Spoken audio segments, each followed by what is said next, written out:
नमस्कार. आज 12 जून 2026 वार आहे शुक्रवार. लोकसत्ता आणि द हिंदू वृत्तपत्र विश्लेषणमध्ये आपलं स्वागत आहे. त्यानंतर सर्वप्रथम एक सूचना. उद्या आहे 13 जून 2026. थोडंसं मला काम असल्यानिमित्ताने उद्या मी सुट्टी कदाचित घेत आहे. त्यामुळे वृत्तपत्र विश्लेषण येणार नाही आहे. ओके, किंवा आलं तर ते चांगलंच असेल. त्याच्यानंतर 14 जून 2026 रोजी तुमची कंबाईनची एक्झाम आहे.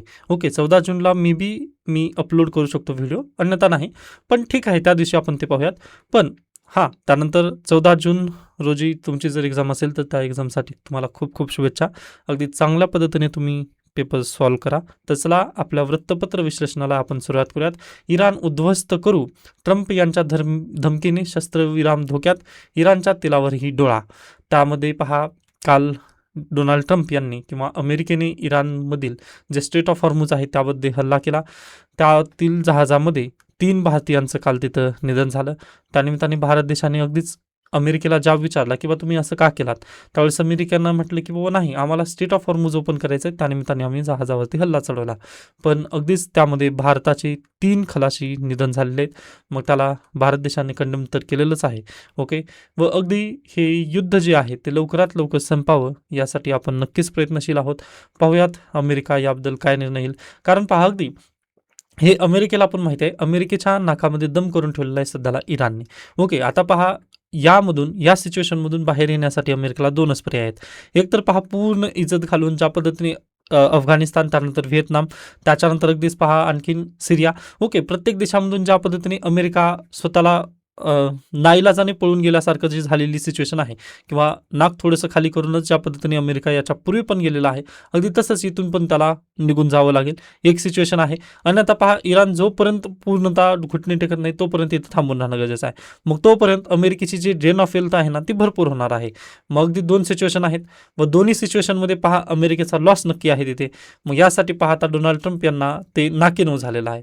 खरं पाहिलात तर हीच सिच्युएशन रियालिटीमध्ये तिथं आहे. कारण पहा ना तुम्ही, काल अपाचे हेलिकॉप्टर अमेरिकेचं पाडलं इराणने, व इराणकडे अगदी म्हणजे काय म्हणतात पहा, नख काढण्यासाठी आपण तलवारीचा वापर करू शकत नाही, अगदी तशा पद्धतीने झालेला आहे. म्हणजे यांनी पहा, मोठ्या मोठ्या वस्तूंसाठी अगदी छोट्या छोट्या गोष्टींनी इथे इजा पोहोचत आहे अमेरिकेला. म्हणजे अगदीच पहा, अमेरिकेची जी आहे ती 1 लाख रुपयाची एखादी वस्तू आहे. ओके, व त्या वस्तूला 1 रुपयाच्या वस्तूने तिथं इजा पोहोचत असेल, किंवा 1 रुपयाच्या वस्तूने जर 1 लाख रुपयाची जर नुकसान होत असेल तर अगदी ते खूप मोठा लॉस आहे. अगदी तसं झालेलं आहे अमेरिकेचं. म्हणजे इराणचं त्यामध्ये जास्त काही जाणार नाही, कारण त्याचा फक्त 1 रुपयाचा लॉस आहे. परंतु अमेरिकेचा त्यामध्ये 1-1 लाख 10-10 लाख अशा पद्धतीने लॉस होतो. मग त्याच कारणानिमित्त पहा, डोनाल्ड ट्रम्प यांना हे जे युद्ध चालू झालेलं आहे हे नाकीनऊ आलेलं आहे. ओके, आय होप बातमी समजली असेल. व अगदीच पहा, याचं युद्ध कुठं विराम होईल हे आपल्याला सांगता येणार नाही सध्याला. त्यामुळे न्यूज इन प्रोसेस आहे, थोडंसं थांबा, आपण इंटरनॅशनल रिलेशनमध्ये हे सर्व गोष्टी पाहणारच आहोत. Okay, done. त्याच्यानंतर पंचसूत्रीच्या आधारे राज्याचा शाश्वत विकास, नीती आयोगाच्या बैठकीत मुख्यमंत्री देवेंद्र फडणवीस यांचे प्रतिपादन. शेवटच्या घटकापर्यंत आरोग्य सेवा पोहोचवण्यासाठी महाराष्ट्र राज्य सरकार कशा पद्धतीने कटिबद्ध आहे हे तुम्हाला या पॉईंट्समधून नक्कीच लक्षात येईल. आता अगदीच जर मुख्य परीक्षेला जर आरोग्य सेवेबद्दलचा जर प्रश्न आला तर तुम्ही हे 3 पॉईंट नक्की लक्षात ठेवू शकता. पहा, तर राज्यात आरोग्य सेवा शेवटच्या घटकापर्यंत पोहोचवण्यासाठी आयुष्यमान भारत आणि महात्मा ज्योतिराव फुले जन आरोग्य योजनेअंतर्गत उपचार पॅकेजेसची संख्या 2399 पर्यंत वाढवण्यात आलेली आहे. 2399 यामध्ये योजना आणलेल्या आहेत. त्याच्यानंतर पहा, राज्यात 4537 रुग्णालये या योजनांशी थेट संलग्न करण्यात आले आहेत. हा पण अतिशय महत्त्वाचा पॉईंट आहे. यासोबतच पहा, शहरी भाग आणि स्वतंत्र शहरी भागांसाठी शहरी आरोग्य आयुक्तालय स्थापन करण्यात आले असून 11 नवीन शासकीय वैद्यकीय महाविद्यालयांची स्थापना देखील महाराष्ट्र राज्यामध्ये झाली आहे. ही पण एक अतिशय पॉझिटिव्ह बातमी आहे. नेक्स्ट आहे, मेड सिटी संकल्पनेद्वारे वैद्यकीय शिक्षण, संशोधन, तृतीय आरोग्य सेवक आणि आयुष्य प्रणाली यांचे एकत्रीकरण करण्याचा प्रयत्न सुरू असल्याचे मुख्यमंत्री देवेंद्र फडणवीस यांनी म्हटलेलं आहे. ओके, तर हे 3 पॉईंट तुम्ही लक्षात ठेवू शकता की राज्यातील आरोग्य व्यवस्था कशा पद्धतीने आपण विकसित करत आहोत. नेक्स्ट आहे पहा, 1.66 कोटी लाडक्या बहिणी सध्याला महाराष्ट्र राज्यात आहेत. ओके, प्लीज लाडक्या बहिणीवरती जर प्रश्न वगैरे विचारला असला तर तुम्ही ही आकडेवारी नक्की देऊ शकता.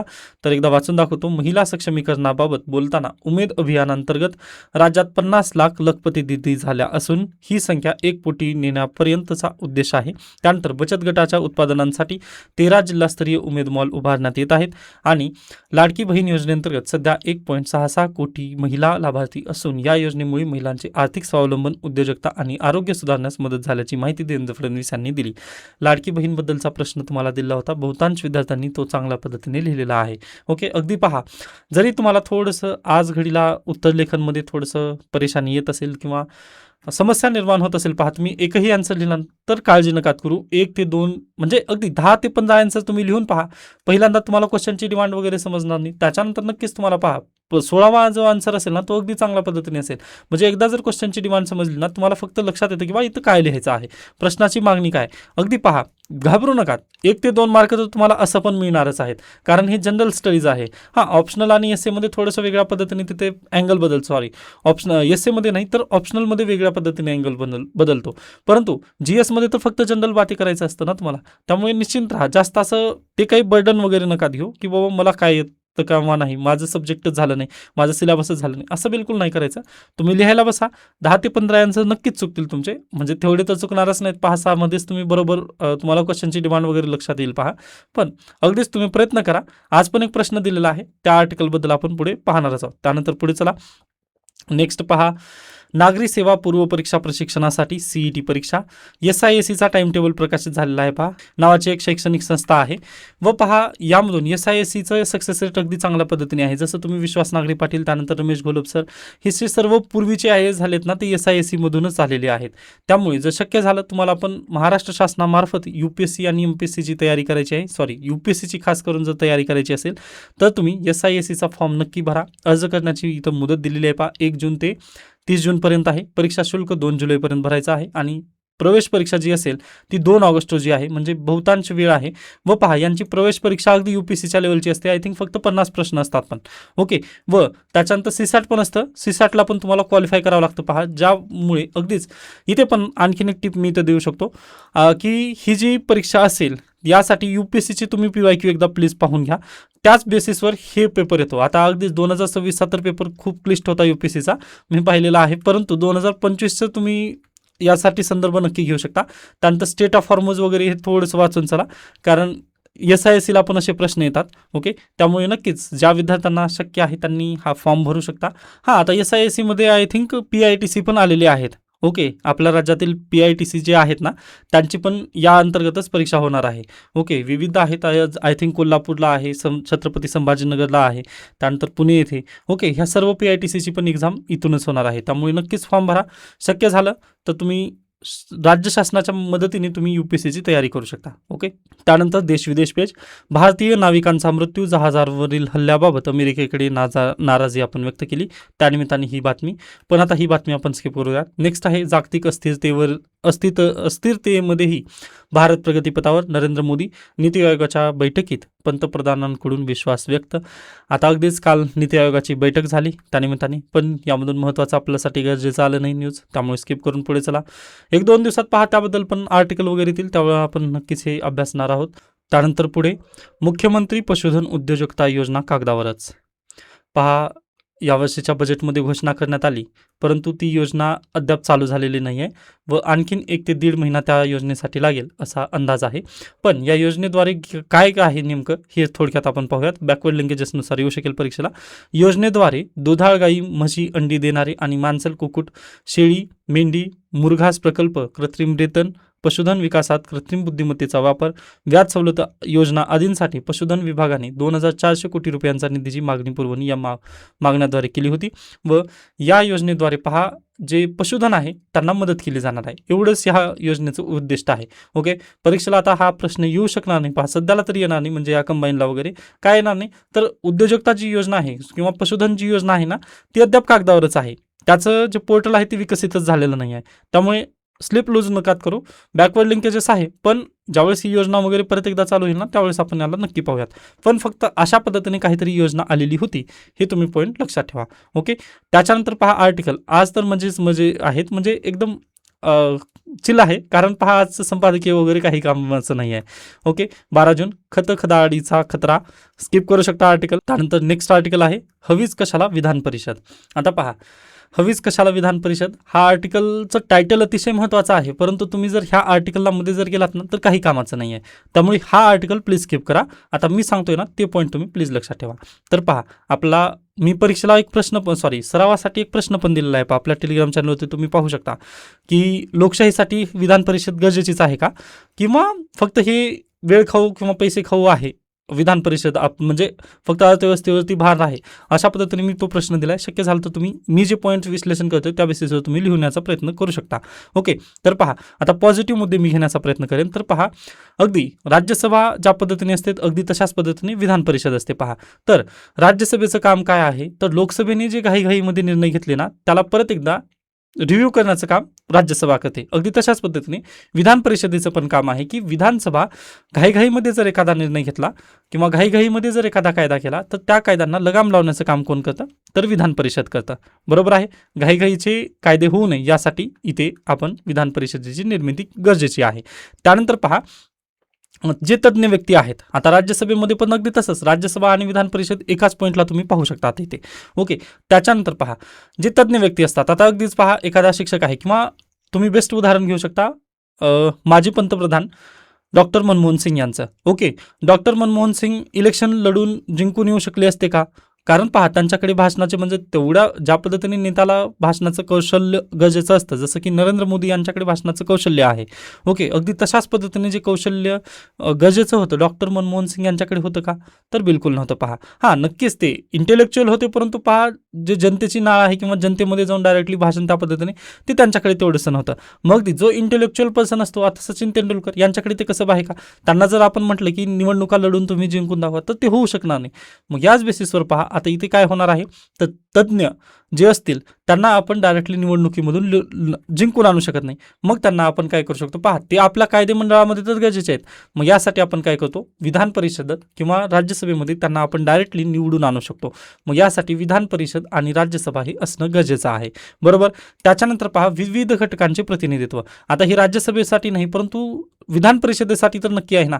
आता पहा, पदवीधर मतदारसंघ असतं, त्यानंतर स्थानिक स्वराज्य संस्थेचे जे प्रतिनिधित्व असतात त्यांच्याकडून येतात. त्याच्यानंतर पहा, शिक्षक मतदारसंघ. ओके, मग यांच्या मार्फत पण काही आमदार तिथं निवडले जातात. मग याचसाठी पहा, त्यांचे प्रश्न, पदवीधरांचे प्रश्न तिथं मांडण्यासाठी आपल्याला विधान परिषदेची गरज असते, किंवा कायदे स्वरूपामध्ये तसं सल्ला वगैरे जाण्यासाठी आपण काय करत आहोत, विधान परिषदेची तिथं निर्मिती अतिशय महत्त्वाची आहे. बरोबर. नेक्स्ट आहे विस्तृत चर्चा आणि सल्ला. ओके, म्हणजे पहा, विधानसभा जी आहे ते अगदीच पहा क्वचित असते, किंवा तेथील जे आमदार असतात ते फक्त एवढ्या मर्यादित स्वरूपातून ते चर्चा करतील.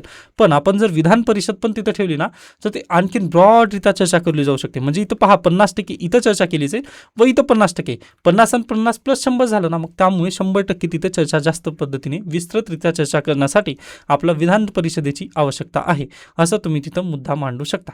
पण आता याला काउंटर पण मी लगेच करेन. निगेटिव्ह पॉईंटमध्ये पहा, पहिल्यांदाच आहे हे काय झालेलं आहे, विधान परिषद म्हणजे राजकीय पुनर्वसन केंद्र झालेलं आहे.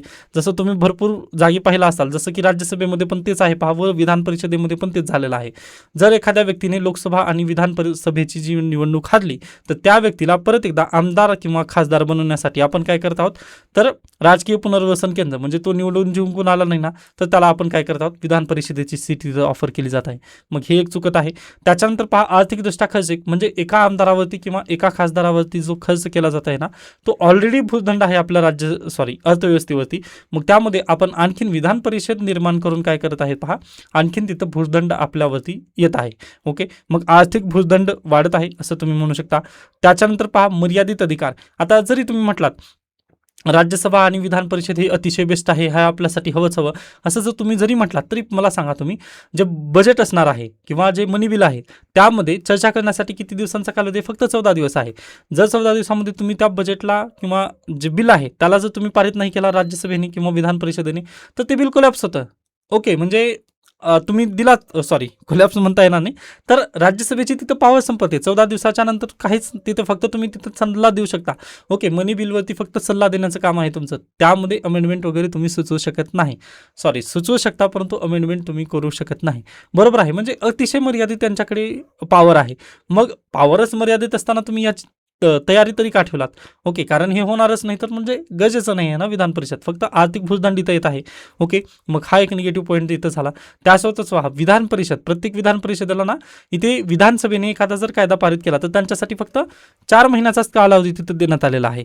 जर 4 महिन्यामध्ये तुम्ही विधानसभेने पारित केलेलं बिल जर तुम्ही त्याला मंजुरी नाही दिली तर तुमचं काय हे बिल कलॅप्स होईल, किंवा सॉरी कलॅप्स म्हणतोय, माफ करा, तर ते मंजूर झालेलं आहे असं कन्सिडर करून विधानसभा डायरेक्टली राज्यपालांना ते देऊ शकतं. मग विधान परिषदेची पॉवर खूपच कमकुवत आहे फक्त आपण याला एक आर्थिक भुजदंड आणि राजकीय पुनर्वसन केंद्र अशाच पद्धतीने इथं पाहणं चालू आहे सध्याला. मग यासाठीच आपलं विधान परिषदेची आवश्यकता नाही, असं मी तुम्हाला दोन्ही पॉईंट स्वरूपातून सांगितलेलं आहे. आय होप तुम्हाला पॉईंट समजला असेल. आता हे जे मी पॉईंट सांगितले त्याच आधारित ना तुम्ही आजचा एक क्वेश्चन दिलेला आहे आपल्या टेलिग्राम चॅनलवरती मेन्सचा, तो तुम्ही नक्की लिहिण्याचा प्रयत्न करा. म्हणजे एकदम साधा सरळ प्रश्न दिलेला आहे कारण काही विद्यार्थ्यांना अतिशय म्हणजे 1-2 दिवस मी एकदम क्लिष्ट प्रश्न दिले होते, ते थोडंसं परेशानी करत होते, विद्यार्थ्यांना समजत नव्हतं की इथं लिहायचं काय आहे. त्यानिमित्ताने मी आजचा एकदम सरळ सोपा प्रश्न दिलेला आहे आता 2 दिवस तुमच्याकडे आहेत, तुम्ही नक्कीच हा प्रश्न लिहिण्याचा प्रयत्न करू शकता. ओके, किंवा शक्य झालं तर हा पण आर्टिकल तुम्ही वाचू शकता. त्याच्यानंतर आता मला सांगा इंट्रोडक्शन कसं करणार. तर इंट्रोडक्शनसाठी मी तुम्हाला म्हणत आहे, आताच सांगण्याचा प्रयत्न करतोय, भारतीय संविधानामधील जे कलम आहे ना ते पण तुम्ही तिथे टाकू शकता. आता कमेंट सेक्शनमध्ये मला विधान परिषदेचे जे कलम आहे ते एक सांगा.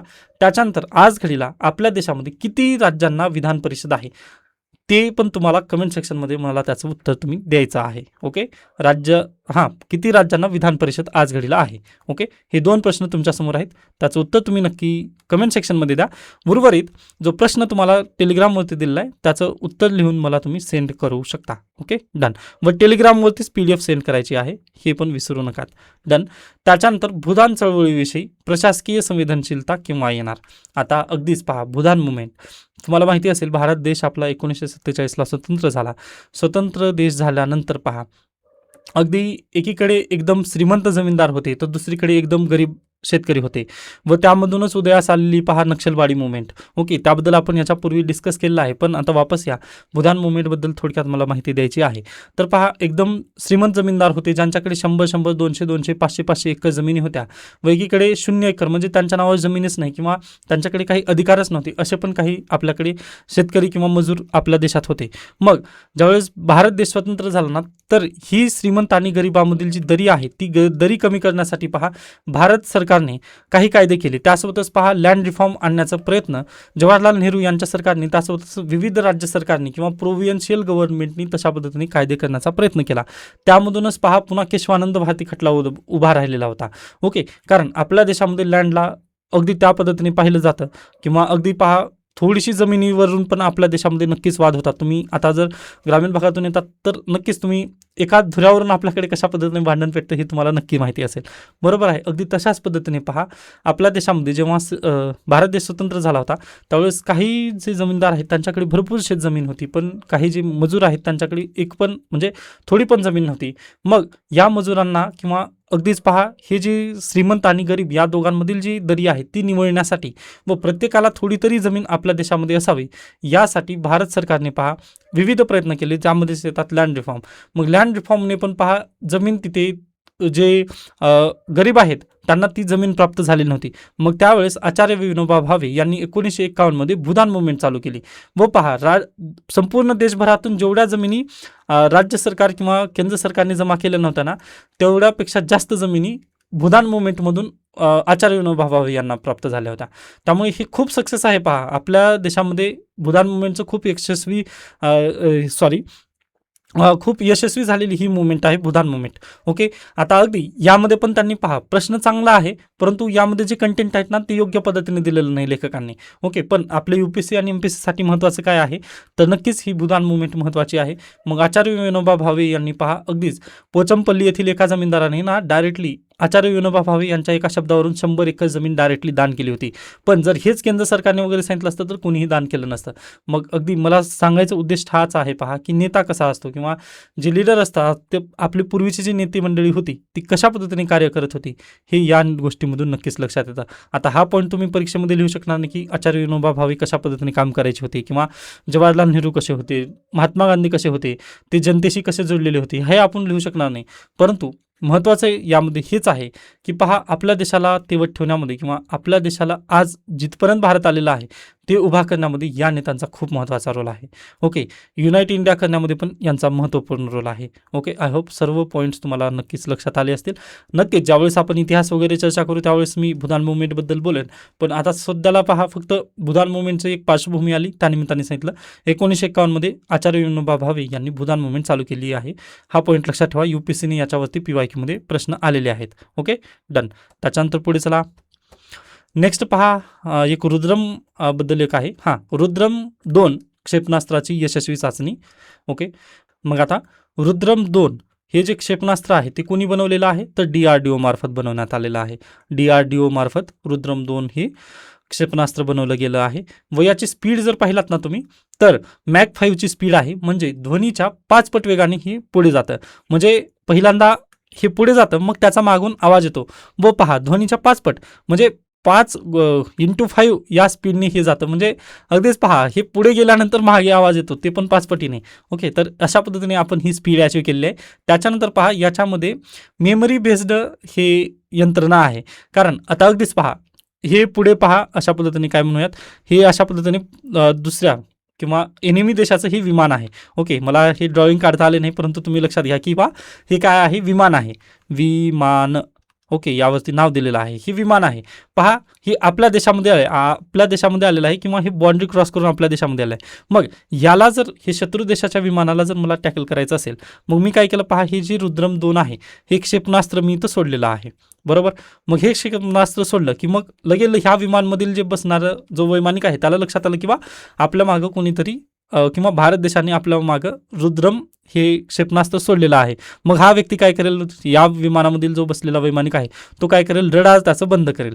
रडार बंद केल्यानंतर पहा, आपल्या हे जे क्षेपणास्त्र आहे या क्षेपणास्त्राला त्याचा मागोवा लागणार नाही की बा हा कुठं चाललेला आहे, कारण रडार बंद झालेला आहे. मग तो असा वगैरे जाऊ शकतो, पहा पाथ फॉलो करू शकतो, म्हणजे कशा पद्धतीने जाऊ शकतो. मग काय करेल, हे जे आपलं रुद्रम 2 जे क्षेपणास्त्र आहे ना, तो मेमरी बेस्ड आहे. तो रडार जरी बंद झाला, या वैमानिकाने जरी विमानामधील रडार बंद केला ना, तरी देखील पहा हा हल्ला करण्यामध्ये सक्षम आहे. तो जसा पाथ फॉलो करेल ना, तशा पद्धतीने हा पाथ फॉलो करणार आहे. ओके, त्यामुळे रडार जरी बंद केलं तरी याला नक्कीच समजतं की हा व्यक्ती किंवा हे जे विमान आहे ते अशा पद्धतीने झिगझॅग लाईनद्वारे वगैरे जात आहे. यासाठी हे अतिशय महत्त्वाचं आहे. व आपण रुद्रम 1 पेक्षा रुद्रम 2 हे अतिशय घातक बनवलेलं आहे, कारण x5 ह्याची स्पीड आपण वाढवलेली आहे. हा पॉईंट प्लीज तुम्ही लक्षात ठेवा. व भारतीय बनावटीचा आहे, मेड इन इंडिया आहे. ओके, हा पण पॉईंट आपल्यासाठी अतिशय महत्त्वाचा. डन. तर एवढे 2-3 पॉईंट तुम्ही लक्षात ठेवा. त्याच्यानंतर आणखीन काय महत्त्वाचं आहे यामध्ये पहा, हे हवेतून जमिनीवर मारा करणारे अत्याधुनिक क्षेपणास्त्र आहे. हवेतून जमिनीवर. ओके, हवेतून जमिनीवर हा एक पॉईंट तुम्ही प्लीज लक्षात ठेवा. डन. तर अशा पद्धतीने रुद्रम 2 पण आपण पाहिलेला आहे. नेक्स्ट आहे पहा कालचं द हिंदू. कालच्या द हिंदूमध्ये पण एकही महत्त्वाची बातमी नाही, त्यामुळे मी खुश आहे. पहा, विल कंटिन्यू ही बातमी आपण पाहिली. त्यानंतर डायरेक्टली मी घेऊन जाईन तुम्हाला. नेक्स्ट आहे पहा, आपल्या देशामध्ये सिझेरियन डिलिव्हरीची वाढ झालेली आहे, जी की थोडंसं काळजी स्वरूपाची आहे. ओके, जर तुम्ही वुमन हेल्थ इश्यूबद्दल जर आर्टिकल लिहित असाल ना, तर इथं जी दिलेली NFHSची आकडेवारी आहे ती तुम्ही प्लीज लक्षात ठेवा, किंवा ही दिल्लीबद्दलची आहे. मी शक्य झालं तर लवकरच महाराष्ट्राबद्दलची आकडेवारी तुमच्यासमोर ठेवेन. ओके, टेलिग्राम चॅनलवरती ती आकडेवारी टाकेन, जेणेकरून पहा तुम्ही ज्यावेळेस राज्यसेवेचा असू द्या किंवा मुख्य परीक्षेचा असू द्या पेपर लिहित असताना ही आकडेवारी खूप मदत ठरणार आहे. कारण आपल्या देशामध्ये इन्स्टिट्यूशन लेवलवरती आय थिंक ते आर्टिकल आपण याच्यापूर्वी डिस्कस केलेलं आहे, फक्त आता मला आकडेवारी लक्षात राहत नाही. ओके, जे की साहजिक आहे. पहा, मेन्सच्या पूर्वी तुम्हाला ती आकडेवारी लक्षात ठेवायची असते. ओके, तर पहा महाराष्ट्रामध्ये किंवा अगदी देशभरामध्ये I think 90% deliveries, institutional deliveries आपल्या देशामध्ये चालू झालेल्या आहेत. ओके, 90% आपण अचीव केलेला आहे. पण प्रॉब्लेम कुठे आहे माहिती आहे का, या 90%मध्ये बहुतांश ज्या डिलिव्हरीज आहेत त्या सिझेरियन डिलिव्हरीज होत आहेत. मग हे थोडंसं आपल्याला कुठेतरी घातक आहे. मग याला कमी करण्यासाठी आपल्याला काहीतरी तिथे पावलं उचलावी लागेल, असं NFHSने म्हटलेलं आहे. मग आता ती काहीतरी पावलं जी आहेत ते तुम्ही पण नक्कीच तिथे ब्रेन स्टॉर्मिंग करू शकता, किंवा आपण कोणते पावलं उचलूयात जेणेकरून सिझेरियन डिलिव्हरी होणार नाही. ओके, हे याबद्दल तुम्ही नक्की विचार करू शकता. डन. किंवा एखादा आर्टिकल आला तर मी ते स्वतंत्ररित्या डिस्कस करेन. नेक्स्ट आहे पहा, एअर इंडिया क्रॅश झालं, त्याला 1 वर्ष झालं, त्यानिमित्ताने हा आर्टिकल स्किप करतोय मी. नेक्स्ट आहे इंडिया ब्लॉकची मीटिंग झाली, स्किप करा. नेक्स्ट आहे the reality behind following net FDI. आता FDI बद्दलचा हा आर्टिकल आहे, पण ही खूप क्लिष्ट आहे, स्किप करा, गरजेचं नाही आहे. एवढं क्लिष्टमध्ये तुम्ही जाऊ नका. तुम्हाला इकॉनॉमिक्सचे ज्यावेळेस लेक्चर असतील ना, त्या इकॉनॉमिक्सच्या लेक्चरमध्ये तुम्ही एकदा FDI शिकलात, FDI आणि FPIचं डिफरन्स, एवढंच आपल्यासाठी गरजेचं आहे. तुम्हाला इंडियन इकॉनॉमिक सर्व्हिसची एक्झाम द्यायची नाही आहे. हां, जे की 19 तारखेपासून आहे पहा. ओके, जाऊ द्यात, तिकडून वापस येतो. माझं इकॉनॉमिक मास्टर आहे, तरी पण मी याला आर्टिकलला स्किप करतोय. त्याचं नेमकं कारणच ते आहे पहा, की UPSC असे प्रश्न विचारत नाही. हे खूप टेक्निकलिटीमध्ये आहे, त्यामुळे स्किप करा. तर अशा पद्धतीने आजचं द हिंदू आणि लोकसत्ता वृत्तपत्र संपतं. याबद्दल काही शंका, काही सजेशन असतील तर मला नक्की सांगू शकता. धन्यवाद.